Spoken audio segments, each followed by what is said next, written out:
For over 200 years, the U.S. Coast Guard has responded to distress calls at sea. But lately, more and more of those calls are found to be fake.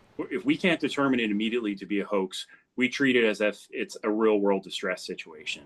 The Coast Guard is actively investigating a suspected hoax distress call that officials say was transmitted from a house in Bar Harbor over the weekend. Schooner 1, this is Schooner 1 reporting Mayday, Mayday.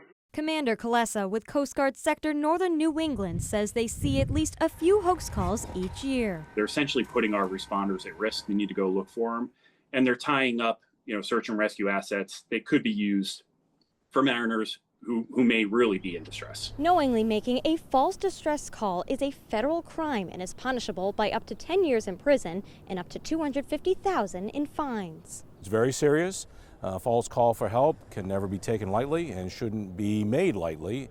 The city of Bangor's harbor master says the fire department has rescue boats stationed along the river, but they too have to be on alert for false 911 calls. Think twice about that because it is committing those resources unnecessarily, and there could be someone that genuinely needs those resources and they want to be available as quickly as possible for when they are indeed really needed.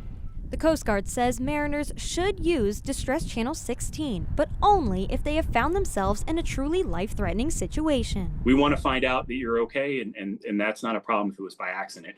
It's when we see these repeated hoax callers that's the circumstances we're going to look to find that person and hold them accountable. Anyone with information regarding a suspected hoax call is urged to report it to Coast Guard Investigative Services. In Bangor, Grace Blanchard, ABC 7 and Fox 22 News.